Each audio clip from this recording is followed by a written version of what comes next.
Muy buenas, ¿cómo están? Soy Emilio Perini y es para mí un verdadero gusto, un auténtico placer estar aquí nuevamente haciendo con ustedes Tenemos Historia, el programa de radio, el espacio donde nos proponemos conversar con académicos, historiadores, profesores, periodistas, investigadores, científicos, ingenieros, en fin, todo tipo de persona que de alguna u otra manera se ocupe de nuestro pasado y nos ayude a entender algún aspecto de nuestro pasado y tal vez hacernos comprender cómo llegamos a ser lo que hoy somos, de dónde venimos e intuir hacia dónde vamos. Y si no sirve para nada esto, como solemos decir con López Mato, nos sirve para entretenernos un rato, que también está bueno. Les voy a recordar todo lo parroquial y hoy tenemos un programa sin Omar, que está de viaje, pero que va a estar sin duda muy muy bueno porque tenemos una visita muy especial.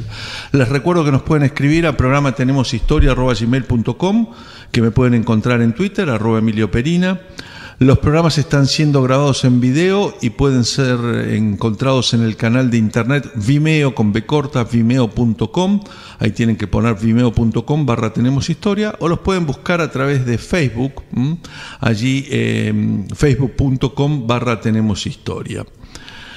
En el programa de hoy nos vamos a internar en una historia que tiene poco más de 40 años, que habla de los años de plomo. Muchas veces la gente me dice otra vez vamos a volver a los 70, pero la verdad es que los 70 tienen para nosotros primero consecuencias que todavía estamos viviendo, daños, llagas, cuestiones que no hemos sabido resolver y que todavía hay muchas cosas que no se han investigado y mucha gente que no ha hablado.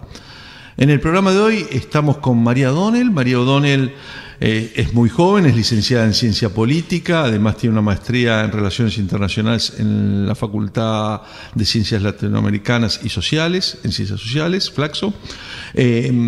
Tiene publicados 2 libros anteriores, más periodísticos que tal vez, El aparato, los intendentes del conurbano y las cajas negras de la política, con Aguilar, y Propaganda acá, una maquinaria para la promoción del dinero del Estado, en el 2007, y el año pasado presentó Born, Montoneros, la operación Mellizas, el secuestro de los Born. ¿Cómo estás, María? Gracias por venir. No, me encanta estar acá. Muchas gracias por invitarme. Bueno, si tenés un minuto de paciencia, presentamos los auspicios del programa y me contás, cómo surgió este libro donde incursionás en un tema. Lo tuyo siempre es la investigación, el periodismo de investigación. Los libros anteriores son investigaciones muy sólidas, pero acá incursionás en un tema un poquito más histórico, si se quiere, ¿no? Es verdad. Presentamos los auspicios y estamos conversando con María O'Donnell de Born.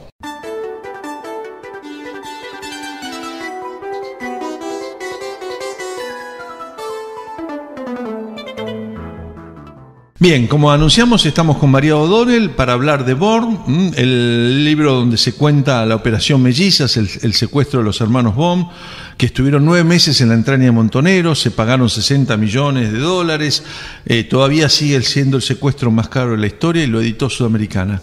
María, ¿el libro cómo te surgió? ¿Cómo apareció? ¿Fue una idea sudamericana? ¿Fue una idea tuya? Es decir, porque vos, en el momento que todo esto ocurría, eras un bebé, no eras Jardín de infantes. Jardín de infantes, mira. No, mira, el libro fue un desvío, de alguna manera, una suerte de desvío, pues todos mis libros anteriores, como decías bien, son más estrictamente periodísticos en el sentido que trabajan más sobre la coyuntura o de las coyunturas de aquel momento. Pero lo que pasó es que siempre me interesó el financiamiento de la política y estaba tratando de hacer un libro que fuese un poco más didáctico respecto de casos en los cuales vos pudieras establecer un dinero para la campaña que había tenido un resultado concreto, para contar un poco el efecto. Y en ese contexto estaba interesada en el indulto que Menem le da a los montoneros, que podía tener una explicación, o puede tener incluso una explicación política, digamos, en el momento en el que él tenía voluntad de indultar a los militares y tuvo la idea de hacerlo simultáneamente con los montoneros para levantar la bandera de la reconciliación, etcétera. Pero ahí había también un tema interesante que era un aporte económico de la conducción de Montoneros a la campaña de Menem, siendo que Montoneros, sobre todo Firmenich, estaba preso y pone un dinero en la campaña. Menem en efecto lo indulta. Y lo que me llamó la atención en una charla casual era, ¿pero por qué estaba preso? Estaba preso por el secuestro de los Born. ¿Y de dónde viene la plata? ¿De dónde tenía Montoneros a comienzos de los 90 todavía 2-3 millones de dólares. Era la plata del secuestro de los Born. Dije, ¿cómo? ¿Pero qué fue aquel secuestro? Y ahí me empecé a interesar, y las 3-4 cosas que estaba charlando con un ex montonero justamente en ese momento, y me di cuenta que la historia del secuestro era una historia en sí misma, que había que sacarla, y me quedé muy atrapada con la historia del secuestro de los Born. Y ahora que hablas que estabas charlando con un ex montonero, ¿entrevistaste mucha gente para este libro? Sí, entrevisté extensamente a Jorge Born, que fue el que estaba secuestrado los 9 meses, que es un poco una de las voces o la voz es que... uno de los hallazgos del libro sin ninguna duda, digamos, ¿no? Claro, que recorre mucho el libro. Leí muchísimo material de la causa, hay 2 causas judiciales muy grandes, y entrevisté mucha gente muy puntualmente para ir dilucidando algunas cuestiones, pero digamos, entrevistas en extenso fueron con Jorge Born especialmente, y después un montón de otra gente. Uh-huh. Te preguntaba esto porque quería saber si habías tenido fuentes montoneros, fuentes militares, fuentes de los servicios de seguridad, etcétera, etcétera, en esta cuestión. Fuentes de los servicios de seguridad, busqué lo que había en el archivo de la memoria en provincia de Buenos Aires, tratando de buscar en lo que eran las carpetas de los servicios de inteligencia, o de los servicios de inteligencia de la Fuerza de Seguridad, ¿no? Que es lo que recolectan ahí. Ex montoneros hablé con varios, y sí, te diría, lo que pasa que es difícil también, porque muchos de los que actuaban en esa época también actuaban con seudónimos, entonces, y obviamente también a muchos de los que estuvieron involucrados después en la investigación del caso, el fiscal Romero Victorica y todos los que fueron protagonistas del 83 en adelante, cuando Alfonsín manda a buscar, pide la extradición de Firmenich, que estaba en Brasil.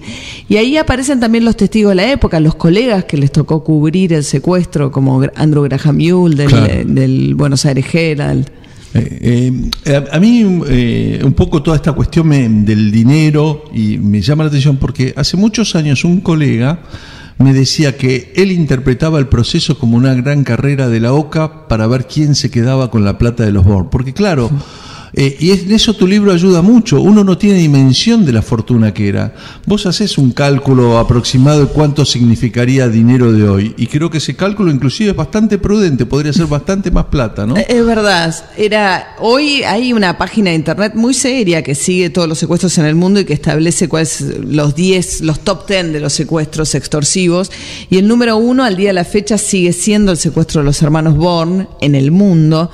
60 millones de dólares en el 75, que es cuando lo paga el padre de los hermanos, actualizado por inflación de Estados Unidos, que es moderado como forma de hacerlo, son más de 250 millones de dólares a la fecha. Y es verdad que, digamos, que no solamente los montoneros los secuestran y se quedan con el dinero justo en la víspera de lo que era el golpe.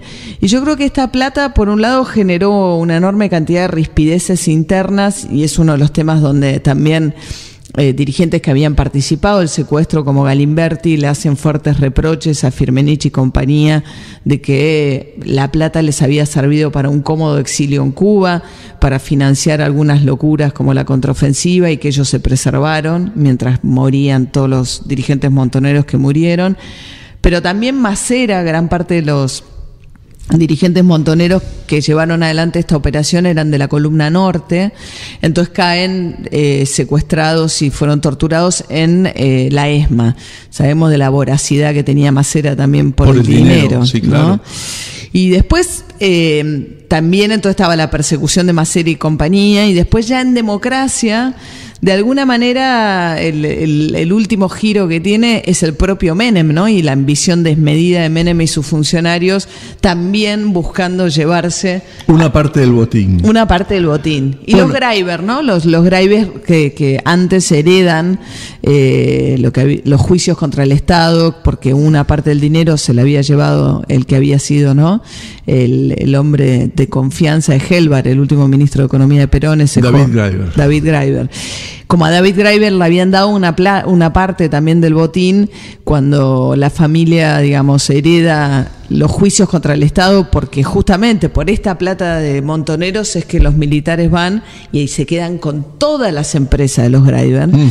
Y después, bueno, parte de la indemnización que Alfonsín le da a los Graeber es algo de lo que Born, muchísimos años más, logra recuperar, porque él también estaba interesado en perseguir ese dinero, ¿no? Claro, la ruta de ese dinero se convirtió en una cosa tortuosa que costó muchas vidas, ¿no? Y tal vez parte de la hazaña que se vieron en los años de plomo tuvieron que ver con las ambiciones que buscaban ese dinero, que era mucho dinero realmente, ¿no? Una de las acusaciones que también, o cosas que uno puede ver hoy, que han pasado más de 40 años, y es una pregunta que a veces me hago, es por qué hay tantos montoneros ricos y no tantos militares ricos. Hay unos cuantos montoneros que uno dice, pero este señor se convirtió en millonario de montonero, ¿no? Sí, algunos lo hicieron en ese momento y otros lo hicieron después. Sí, pero vos sabés que yo me lo pregunté bastante también, ¿no? Porque surgía mucho la pregunta si con este dinero había habido un enriquecimiento personal de los dirigentes montoneros. Yo creo que la cúpula, otra cosa es lo que pasa de la democracia en adelante y lo que pasa particularmente, digamos, de Menem en adelante con el devenir económico de algunos de estos dirigentes montoneros. Por ahí Montoto, que era el abogado de Firmenich, se vuelve un próspero empresario del mundo de la seguridad, vendiendo las cámaras en el conurbano de la provincia. Pero en esa época yo creo que es incluso un cuestionamiento de una ética muy, muy profunda, distinta a la pregunta que uno se haría hoy, que es, ¿se quedó con plata Firmenich? Que es, ¿a quién cuidaron con esa plata? Porque no hay dentro de la cúpula ninguna evidencia que ellos se hayan enriquecido en lo personal con ese dinero. Firmenich, de hecho, cuando viene después la democracia y lo indultan, después de juzgarlo, hace unos emprendimientos en el conurbano y vive, digamos, no modestamente, pero vive sin lujos, digamos, desde que salió de la cárcel en adelante ha vivido sin lujos. Perdía, yo lo conocí, lo fui a entrevistar acá también, vive sin lujos. Macana Rebaja tuvo otro devenir, después fue funcionario, gobierno en el sur recientemente. Pero yo creo que no es un tema de enriquecimientos personales, sino una cúpula que tiene un exilio muy cómodo y de una organización de la cual muere la enorme mayoría de sus integrantes. Galimberti dice algo interesante, dice: la mayoría de los ejércitos pierden primero la plata y después a sus hombres. Montoneros perdió primero a sus hombres. Pero a mí me parece todavía más profundo que la discusión del enriquecimiento personal, la cuestión ética que plantea qué se hizo con este botín. Bien, vamos a hablar de todo eso y meternos un poquito más en la historia del secuestro en este programa de Tenemos Historia, en el próximo bloque, después de la pausa.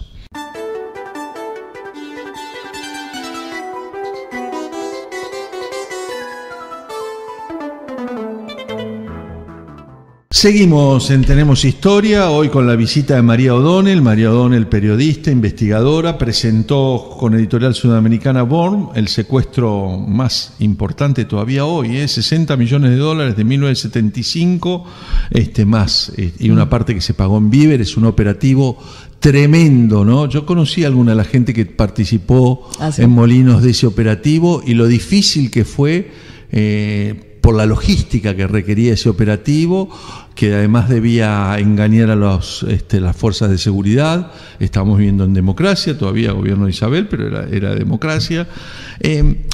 ¿Cómo conseguiste el contacto con Born y cómo conseguiste que él cuente algo que no había querido contar por años, ¿no? Y mientras yo leía este libro, coincidían dos cosas: la elección, que lo va a llevar a Mauricio Macri a la presidencia, otro secuestrado, y la película de los Puchos, ¿no? Donde aparece también esta idea de que al final, por lo menos para mí, la línea entre los Puchos y los Montoneros es bastante delgada, porque todos cobran impuestos para una supuesta revolución muy importante, pero después no hay rendición de cuentas, ¿no?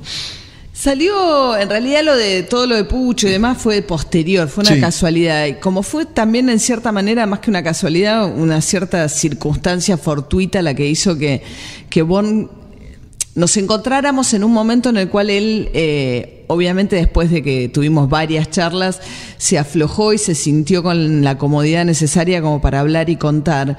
Yo cuando lo fui a ver, él estaba ya por cumplir 80 años, y ahora tiene 82, 83 debe tener Jorge Bon. Nunca había hablado, como decís, Emilio, de esto. Y yo creo que de alguna manera él elige hablar al final y creo que es lo que le devolvió un poco el lugar de víctima todo esto también. Poder recuperar también la historia de cómo le había costado a él y a su familia desde el lado de la víctima lo que había sido este secuestro, y no solamente en términos económicos. Él tiene devoción por su padre, que fue un fundador de lo que era Bujibor, si querés después charlamos, pero que era un mega imperio. Creo que vale la pena porque fue una de las pocas multinacionales, si no argentina, por lo menos con toda su sede de decisión y su poder en Buenos Aires, y que se expandía hacia todo el mundo, ¿no? El grupo económico más importante que jamás hubo en este país, porque si bien, como decís, empieza, digamos, en Bélgica, en Amberes, como que era donde tenían el puerto de granos, los Bunge y los Bon se vienen aquí a la Argentina pensando justamente en venir al país del cual se abastecían de aquellos granos, y desde acá empieza un crecimiento acá y simultáneamente en Bélgica, pues nunca se van de Europa, pasan a ser lo que son hoy todavía, que es una de las 5 grandes cerealeras del mundo, que son gigantes, que mueven la alimentación en el mundo, pero simultáneamente arrancan con todo un desarrollo en la industria de alimentos, textiles, algodoneras, químicas, no solo en Argentina, sino en toda América Latina. Empiezan también a ponerse atrás y adelante el proceso industrial, más la compra de tierras. Entonces nunca hubo en este país un grupo económico que fuese uno de los 5 grandes jugadores en materia de comercio exterior y que simultáneamente fuese el principal grupo en lo que era de abastecimiento del mercado interno, en materia industrial y producción de alimentos. Vos decías Molinos Río de la Plata, Alba, Petroquímicas. Todas empresas, pero además identificadas con la Argentina. Con Grafa, claro. Y coincidirás conmigo, vos lo trataste más, sobre todo los boards de segunda y tercera generación, absolutamente argentinos. Ellos se sentían muy argentinos. Y creo que este episodio también nos produce un daño en la pérdida de una parte de una burguesía industrial que hoy no tenemos, ¿no? Claro, como consecuencia de este episodio, los Bon se mudan a Brasil, porque como decías, habían pagado una organización guerrillera en tiempos de Isabel, con lo cual ellos también eran sujetos eventualmente a una persecución judicial, el grupo. Entonces se van a Brasil, eso modificó toda la estructura de inversión, digamos, direccionaron y concentraron sus esfuerzos en el mercado brasilero. 20 años más tarde, recién ya en tiempos de Menem, vuelve Jorge Bon a radicarse en la Argentina, y un poco como consecuencia, creo yo, y eso es una conclusión personal también, de los efectos del secuestro y de una obsesión personal de él por tratar de recuperar algo de ese dinero, hace una gestión muy mala al frente del grupo. También eran tiempos donde la mayoría de las empresas argentinas se vendieron y él termina expulsado de la presidencia de Bungibón y ellos venden todas las industrias y se vuelve una empresa mucho más transnacional, Cuando está este libro, era una empresa que más allá del tamaño no cotizaba en bolsa, era una empresa familiar, totalmente familiar. Pero es impresionante, y vos lo contás en el libro, que además de trasladarse ellos, se trasladan casi 200 familias, ¿no? Es decir, uno pierde ahí ingenieros, gerentes, que además, vos no haces la investigación, pero hay que ver cuántas de esas familias no quedaron en Brasil. Toda la cúpula del grupo se va. Claro. En ese momento hay una pérdida de recurso humano muy importante ahí, ¿no? Para el país. Era raro que hubiesen permanecido. Este secuestro se da en el 74, poco después de la muerte de Perón. Los montoneros estaban desfinanciados porque se habían gastado, digamos, la plata de secuestros anteriores en todo lo que fue la movilización por el gobierno de Campo, las campañas, etcétera. Y se ven venir un golpe, se ven venir también que el tiempo era escaso y deciden dar un gran golpe que les recuperara el dinero. Y la mayoría de los directivos de empresas extranjeras y de grandes empresas locales se habían ido del país, porque el 74 fue un año, sobre todo el ERP, no solamente Montoneros, pero sobre todo también las organizaciones guerrilleras de izquierda, había era un contexto de mucho secuestro. Entonces llamaba mucho la atención de que los Born no se fueran, porque eran un blanco, obviamente... Déjame introducir un paréntesis por algo que dije en la introducción del programa. Los años 70 tienen muchos agujeros. Siempre estamos hablando de ARPA y montoneros, y en realidad hubo más de 16 organizaciones guerrilleras o terroristas, como las quieras ver, que actuaron en la Argentina, de las cuales no sabemos casi nada de las otras, ¿no? Pero mismo de montoneros. Yo te digo, para mí, rescatar también este secuestro rescata un punto muy importante de la historia de Montoneros, ¿no? O sea, obviamente el asesinato de Aramburu, con el que nacen a fines de los 70, y esto es clave para entender todo lo que viene después y cómo arman también la resistencia y el combate ya después del golpe a la dictadura, ¿no? Es un momento para mí muy importante de la propia organización. No hay mucho escrito. Vos sabés, una de las cosas que me llamó la atención es que de la historia en sí misma de Montoneros hay sí episodios o circunstancias. Esto tampoco pretende ser... Bueno, hay otra cosa que, ya que tocás este punto, que me interesaba destacar, porque a mí me sorprendió en la lectura del libro y me sigue sorprendiendo porque lo he visto en otros casos, que es el temor de alguna gente de hablar con nombre y apellido y te piden aparecer como fuente reservada, ¿no? Bueno, tenés desde gente del lado de Bungiboon, para la cual fue muy traumático todo muy esto. Traumático, sí. Muy traumático. De hecho, la persona que iba y pagaba los rescates y demás, no quería saber nada, tampoco que se develara su nombre. Y del lado Montoneros también, bueno, mucha gente que las cosas han cambiado, el contexto es otro, sus vidas son otras y no quieren volver a eso. Y otros como Raúl Magario, que era el secretario de Finanzas de Montoneros, un hombre muy importante en el municipio de La Matanza hoy, su hija es la intendente de La Matanza, que no tiene ningún problema en relatar la historia. Lo entrevisté extensamente. Entonces también me encontré con la grata sorpresa, o Roberto Perdía, pero Perdía era bastante menos abierto a contar cosas de aquellos años. Y también acomoda como muchos protagonistas al relato. Cuando vos mirás los libros de Perdía, una cosa era la autobiografía en los 90 y otra cosa es la autobiografía en los 2000, ¿no? Sí. Hay diferencias importantes. Y quiero volver a una cuestión que a Jorge Born lo inquietaba y que supongo que lo sigue inquietando, que es saber quién lo vendió de alguna manera, ¿no? Y yo me anoté acá, fue Helbar, fue Cargill, fue el cronista comercial, fue el hermano de Quieto que trabajaba curiosamente en la compañía. Sí, el hermano de Quieto da la sensación de que no, que tenía un rol muy menor dentro de la compañía, era contador de una de las compañías. Sí. Daría la sensación de que no tenía para nada la calidad de la información que una operación de este tipo requería. Porque esto requería saber que esta empresa podía disponer de esa cantidad de dinero en efectivo en un periodo relativamente corto, sin vender nada. Entonces, eso es lo que siempre le llamó la atención a Jorge Born, digamos, que quién había... Y coincidimos con él, alguien pasó el dato, ¿no? Bueno, los montoneros me confirmaron eso. También me dicen que ellos parten del dato que alguien les da. Y ese está bien lo que apuntas, muy poca gente se detiene en eso.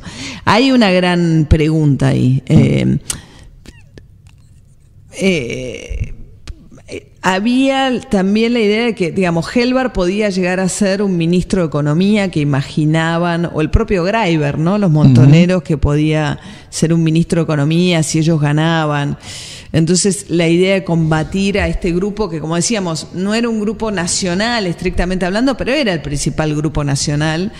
Y ellos querían un grupo nacional de otras características, orientado de otra manera a la producción y sobre todo con relación a ellos. Es interesante cuando le hacen el juicio político a Jorge Born, digamos, uno de los motivos, juicio político entre comillas, ¿no? Durante el cautiverio.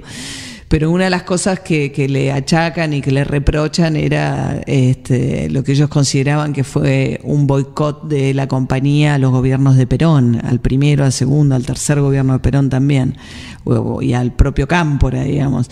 Entonces sí, hay toda una especulación de que pudo haber sido, vos cuando decís Cargill, o un adversario dentro del mismo rubro, o algo más dentro de la idea de generar un grupo alternativo de ideología y raíz distinto, que va más por el lado de la hipótesis Helbart, digamos. Bueno, ¿no? tenemos que hacer la segunda pausa en el programa de hoy. Seguimos conversando con María O'Donnell sobre Bourne, el secuestro, la operación Melliza. $60 millones se pagaron en 1975, editó Sudamericana.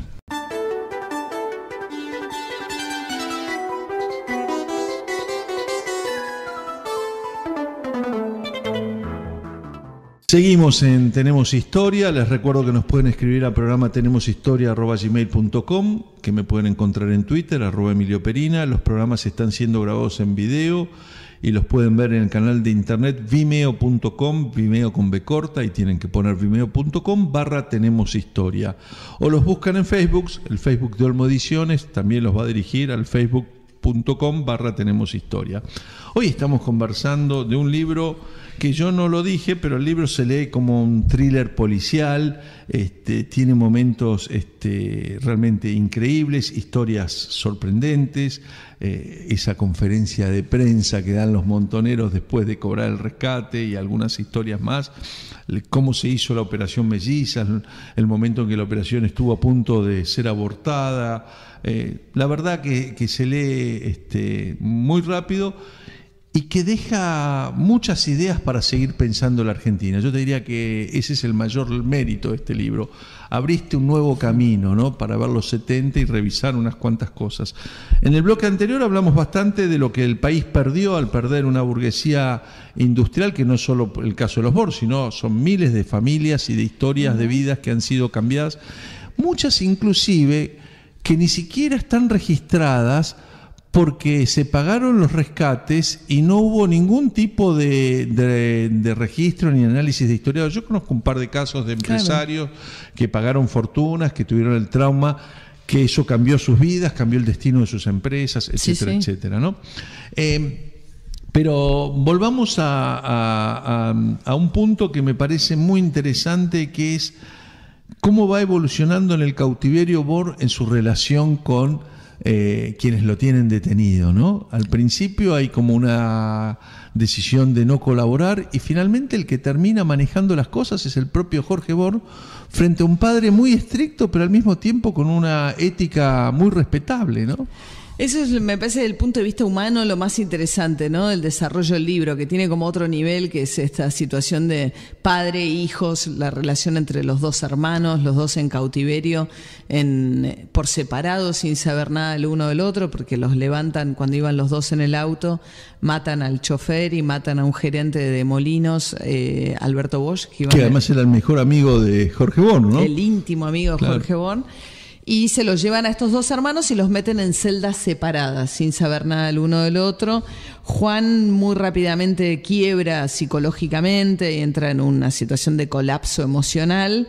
Y Jorge Bohr empieza a tratar con estos encapuchados, porque él nunca vio el rostro de nadie durante estos 9 meses, que eran los más jóvenes, sus guardias, a los que finalmente él termina como compadeciendo de alguna manera, a la larga, con la idea, los ve como compadecer. No sé si compadecer es el término exacto, pero los ve como unos jovencitos ilusos a los que les habían llenado la cabeza de locuras. Y después los trata con cierto desprecio, porque le dice, al final ustedes no son más que vulgares ladrones, lo único que les interesa el dinero, y hay uno que se queda con el reloj, que es toda una historia también interesante, ¿no? Claro, entonces él, digamos, primero enfrenta también cierto prejuicio o una idea un poco prejuiciosa respecto de que al ser un millonario iba a ser un niño bien que no sabía hacer absolutamente nada.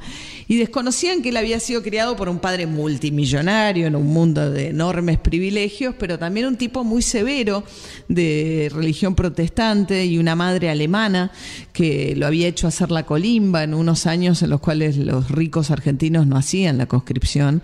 Y justamente por eso también se habían ensañado un poco con él en la colimba y lo habían hecho limpiar cloacas. Y entonces cuando él llega a esa situación se siente con más herramientas de la que esperaban sus captores que él tuviera. Estaba en una situación de una salita de 3x2. Él era un hombre 30 y... llegaba a 40 años más. 39 y 40, claro, sí. Claro.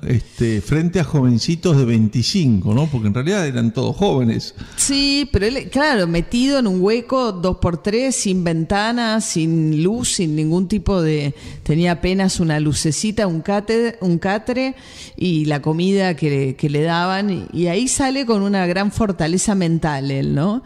A hacer ejercicios, a tratar de darse una rutina, a tratar de no volverse loco finalmente. Uh-huh. Y parte de ese intercambio con sus captores le permite como no volverse loco. Él le advierte a los captores que el padre no va a pagar. Claro, el padre se pone muy duro, pues le piden $100 millones.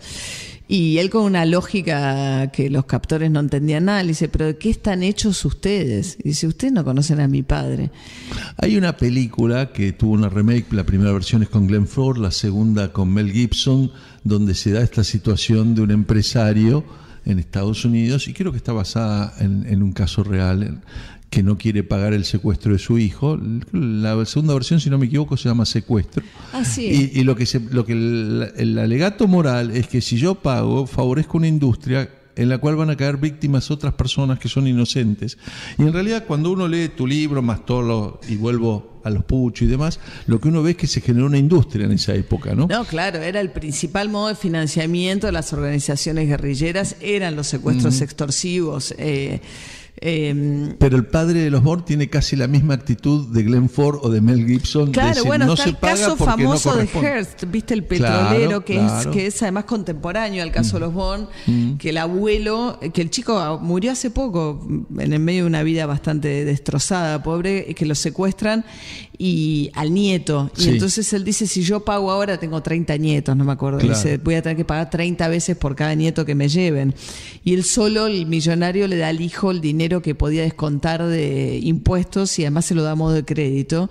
Y empieza a pagar recién cuando le llega la oreja del nieto a la redacción de un diario. Y un poco les costó mucho a los montoneros torcer el brazo de Jorge Bourne padre, y eso hizo que también se hiciera mucho más largo el cautiverio, y además porque la logística de cobrar $60 millones en efectivo era una cosa para la cual tampoco los montoneros no tenían ni calculado el volumen de lo que era la plata. Eso está muy bien contado en el libro. No estaban preparados tampoco para... Obviamente no tenían cuentas en los bancos, entonces el problema de almacenar el dinero. Y ahí es donde toman dos decisiones que los complican, porque ellos querían plata para ser independientes de cualquier jefe extranjero, esto en el contexto de la Guerra Fría, no querían ser una organización guerrillera financiada, porque era muy especial también, era la única de origen peronista, digamos, todas las demás encuadraban dentro de las líneas del guevarismo, de lo que era la Unión Soviética o Cuba, digamos, tenían algún tipo de referente externo que podía ser también fuente de financiación, que no era el caso de Montoneros. Pero ellos... Bueno, eso es curioso, ¿no? Porque en parte tenés razón y hay una línea de Montoneros que está en esa cuestión, pero hay otra línea de Montoneros, muchos de los cuales ya habían recibido el entrenamiento en Cuba en 1965 y que eran los mayores, por ahí los más grandes, o ha integrado otros movimientos guerrilleros y se incorporaron. Pero entrenamiento, o sea, vos pensás que era... No, está es bien, muy difícil que el entrenamiento no venga la KGB y la CIA entrenan igual, ¿eh? Te dicen, no tenés familia, porque vos por ahí lo tocás el tema, ¿no? Claro, de la cuestión la familiar. idea del hombre nuevo que imponía. No, pero lo que quiero decir, ellos, para el ERP o para otro tipo de organizaciones, el financiamiento, yo me refiero a un financiamiento... ok. No depender de la chequera. Ellos, claro, porque ellos toman la decisión de volver a la clandestinidad y con poco después de la muerte de Perón, con Isabel en el gobierno, y son decisiones que no consultan. Ellos no tenían una situación de tener que consultar sus decisiones. Ellos llegan a Cuba al revés. Qué bárbaro, eso fue el 1 de septiembre de 1974, si no me olvido, porque yo ya estaba en la Facultad de Derecho y la asamblea en la facultad de la cual yo participé fue tremenda. Bueno, claro, pero ellos llegan a Cuba porque no tenían a quién darles el dinero para que lo custodiaran. Ellos no llegan a Cuba porque Cuba les pone... Y de hecho, parte del botín de los montoneros seguramente financió cuando las operaciones centroamericanas, porque era un momento en el que ya después que viene el golpe acá, digamos, las operaciones cubanas se concentran mucho más en Centroamérica y menos en América del Sur. Ya tenías a Pinochet en Chile, etcétera. Entonces te diría que es interesante porque ellos llegan a Cuba al revés. Ellos llegan a Cuba con plata bajo el brazo. Entonces es una característica distinta y tiene que ver con la plata, con la oportunidad, entre comillas, que significó para ellos la plata a los Born. Entonces ellos van a buscar también su propia independencia económica con esto, con un gran golpe, pero incluso de patrones, digamos, de patrones posibles internacionales. Algo muy difícil en el contexto de la Guerra Fría, lo que buscaban, ¿no? De una u otra manera iban a quedar prisioneros de la dialéctica. En la conferencia de prensa que lo liberan a Born, que está lleno de corresponsales extranjeros, es interesante, porque los corresponsales extranjeros dicen, ¿ustedes qué quieren? ¿Qué quieren? Entonces, claro, dice un nacionalismo, revolución, no lograban explicar algo que entrara dentro de la lógica de la Guerra Fría, y ellos ahí es donde empiezan también con esta cosa tan instrumental respecto al peronismo, que el peronismo era como un vehículo hacia otra cosa, ¿no? La característica de una guerrilla de ideología peronista la hacía bastante diferente al resto también. Tenemos que hacer la última pausa en el programa de hoy y seguimos después de ella conversando con María O'Donnell sobre Born, Montoneros, el secuestro de la Operación Mellizas, 9 meses en la entraña de Montoneros, $60 millones que corrompieron la política, 40 años de lo que todavía hoy es el secuestro más caro de la historia, editado por Sudamericana.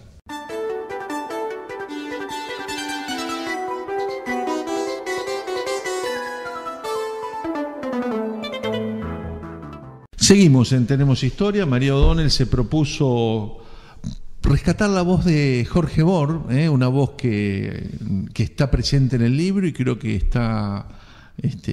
¿Lo viste a Born después de presentar el libro? Sí. ¿Y qué te dijo?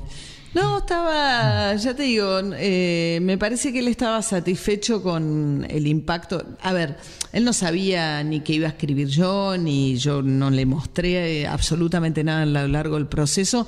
Sí le mostré algo que me pidió, que eran las desgrabaciones de nuestras conversaciones, pero qué uso iba a hacer yo de ese material no estuvo nunca en debate, y tanto a él como a mí, porque a mí también me sorprendió enormemente el impacto del libro. Yo no tenía ninguna esperanza de que pudiera pasar algo así con el libro. Estaba apasionada por la historia, me parecía que era una historia que si yo lograba transmitir cuánto me atrapó a mí, tenía chance de hacer... Esa pasión está en el libro. Está en el libro. Se lee, como lo dije antes, como un thriller. La verdad que se lee muy rápido. Pero parecía que ya lo de los 70 estaba escrito. Había como en el momento, parecía un libro tardío, a priori. Pero como pasó que despertó igual muchísimo interés y todo, yo creo que él quedó contento con relación a que te insisto, le devuelve el lugar de la víctima en un contexto en el que él sentía que muchos ya se habían olvidado que eso había ocurrido, ¿no? Contá la historia del reloj, porque yo la mencioné y los oyentes por ahí no leyeron el libro. Bueno, y nos trae un personaje que no mencionamos todavía. Cuando a Born lo secuestran, él tenía un Rolex. Entonces los montoneros, según el manual de procedimientos que tenían, le sacan los zapatos, porque podía haber un dispositivo de seguimiento en el taco del zapato, y le sacan también el reloj. Pasan los 9 meses y al cabo de los 9 meses, cuando lo van a liberar, pues ya se había hecho el pago, tiene un primer y único encuentro cara a cara Born con Mario Firmenich, minutos antes de que Firmenich lo entregara a los corresponsales extranjeros, que son los que lo llevan a la estación de tren donde lo liberan. Claro, porque ahí, como siempre sucede, el temor es que no lo vayan a matar las policías o alguien para echarle la culpa políticamente a los montoneros, y también es un problema de volver a veces determinadas figuras. Totalmente. De hecho, ellos no dan cuenta a la fuerza de seguridad de que lo están recuperando, digamos, la empresa rápidamente lo saca del país, lo mete esa noche para que no tengan ni siquiera que declarar en tribunales, es cierto. No, claro, lo sacan clandestinamente del país por falta de confianza total en las fuerzas de seguridad locales. Entonces, bueno, en ese último encuentro, único encuentro que tiene con Mario Firmenich cara a cara, hablan de que se habían cumplido los términos del acuerdo y que iba a ser liberado. Y Born, insólitamente para Firmenich, le reclama el reloj. Le dice, bueno, pero ¿dónde está mi reloj? A lo cual Firmenich se queda muy sorprendido de que este hombre pidiera un reloj, 9 meses adentro de la cárcel y que pidiera un reloj. Y Bond lo usa para decirle, bueno, al final ustedes son ladrones comunes. La idea, el trato eran $60 millones, más los alimentos, más los butos de Perón y Evita, más la publicación de solicitadas, porque eran gran cantidad de exigencias. Entonces lo usa para dejarlo un poco en falta a Firmenich. Y después se sabe, porque lo cuenta una sobreviviente de la ESMA, que había un dirigente montonero que se ocupaba de logística, que cae secuestrado en la ESMA y que tenía el reloj en el momento en que lo secuestran, y que fue una de las cosas que le robaron los marinos en la ESMA, y estaba un poco la cierta épica la leyenda de que ese era el reloj de los Bond dentro de la propia ESMA. Y Galimberti, que había sido el jefe de la columna norte, que lo secuestra a Bond, ya en tiempos de Menem, con Bond arma toda una estrategia legal y judicial para tratar de que los Greiber le devolvieran algo del botín a los Bond, y en ese contexto entabla una relación de amistad y de sociedad económica con Jorge Bond, y a modo de primer acercamiento prácticamente le lleva de regalo un Rolex. Y ahí Bond le dice, este es por el que me robaron. Claro, ahí cerró la historia. Decime, bueno, estás por presentar una nueva versión del libro para España y para Hispanoamérica. América Latina, exacto. Sí, por suerte hubo un interés en España en publicarlo y hice algún retoque pensando en un público extranjero, pensando en tratar de explicar el peronismo. Qué imposible tarea. Imposible tarea. Pero dándole un poquito más de contexto, pensando un poquito más en sobreentendidos que uno tiene, traerlo un poquito menos hasta acá, digamos, por ahí. Pero sí con algo del kirchnerismo también, que incorpora muchas de las figuras que están en el libro. Muchos de sus hijos o dirigentes después han tenido algún rol en los años del kirchnerismo. Así que... ¿Y trabajaste con un editor español? No, lo hice acá. Con Sudamericana es... Sí, pero por ahí se me ocurrió que podían haber traído una mirada que fuera menos local. Sí, y está también, Firmenich vive en España, o sea que es profesor universitario en Barcelona, o sea que tiene también, y muchos se exiliaron ahí en España, así que hay toda una gran comunidad argentina. ¿Firmenich o alguien vinculado a él te escribió por el libro? Hablé con el hijo. Ajá. Hablé con algunos dirigentes, sobre todo los de la Cámpora. ¿Ahí cómo les cayó el libro a la Cámpora? Bueno, ellos tienden a decir que el libro está muy tomado por la voz de Bond, que es un libro muy pro Bond, así como me han dicho de otros lados también que les parece demasiado benévolo con los montoneros, así que me siento contenta. Me pasa a mí en el periodismo en general también, que siempre me acusan de otra cosa, de aquello que no representa el que me está acusando, pero que tiene que ver también con, me parece... Yo elegí contar una historia. Yo no tenía ninguna agenda de ir a saldar algo de los años 70. ¿No? Por supuesto que no.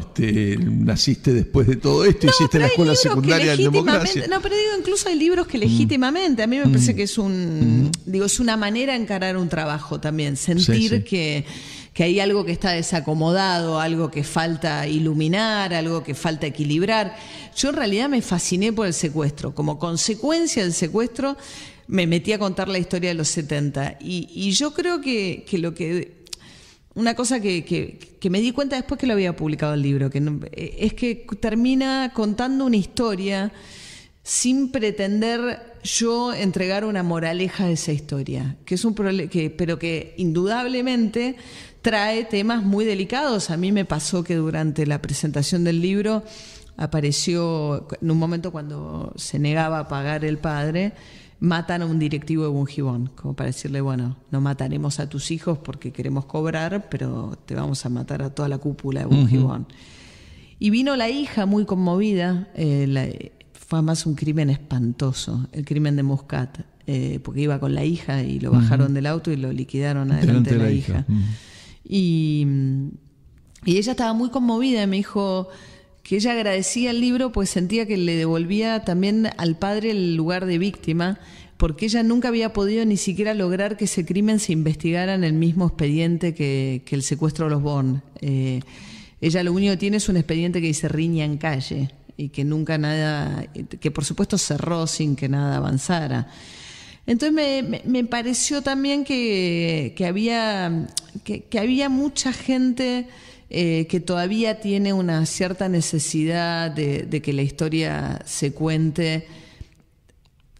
Se cuente en su totalidad, o que se cuente, y yo insisto con esto, yo sin una agenda previa, yo traté de reconstruir lo mejor posible lo que eran esos años, sin pensar a cuál beneficiaba, a quién perjudicaba o quién queda bien o mal parado. Es que me parece a mí que después de 40 años y cuando ya han pasado muchas cosas, es necesario que la gente que tiene historias para contar las cuente, porque eso nos va a ayudar a reconciliarnos, ¿no? Y eso incluye a militares que ya están viejitos y se van muriendo, y también incluye a quienes participaron de organizaciones guerrilleras y a los que han sido víctimas, inclusive, como mencionamos en el programa, gente que ha pagado secuestros, que no lo ha contado, claro, y que han dejado traumas profundos, ¿no? Mira, yo personalmente creo mucho en los procesos de verdad y justicia. Creo mucho en que hay una carga distinta con relación a las responsabilidades cuando el terrorismo lo ejerce el propio Estado. Pero así todo sí creo que hay una deuda con relación a por lo menos la verdad. La verdad es previa a la justicia, en lo que planteaste. De estos casos también, digamos, de las víctimas de la guerrilla que no han encontrado, a las cuales no se les ha dado un lugar. Y que esto no tiene que ver, porque yo personalmente tampoco la comparto con la teoría de los dos demonios, nada, pero sí con tener un lugar donde a mí esta mujer me conmovió. Digo, es una mujer que encuentra que su padre no es víctima en ningún lado, y a su papá lo bajaron cuando estaba yendo a laburar. Entonces, yo creo que eso en algún momento va a tener que terminar de acomodar, sin que esto, insisto, represente para nada, para mí, o por mi opinión, digamos, ni poner en duda todo lo que se está llevando adelante con relación a lo que fue el terrorismo de Estado. Al contrario, eso para mí tiene que seguir, terminar, e incluso ni siquiera me parece que la Corte Suprema estableció que los delitos que no prescriben son los delitos de lesa humanidad, pero que aún en ese contexto y aún dentro del marco legal actual hay una deuda ahí, yo creo, con... Bien, el libro de María O'Donnell Bourke trató de, en alguna medida, saldar esa deuda. Gracias, María, por habernos acompañado en Tenemos Historia. No te pregunté en qué estás trabajando, si pensás alguna otra investigación. Algo tengo, pero todavía es verde como para contar. Bien. Te cuento la próxima vez que venga. Dale. Gracias, María, por acompañarnos. Los esperamos la próxima semana aquí en Tenemos Historia. Chao.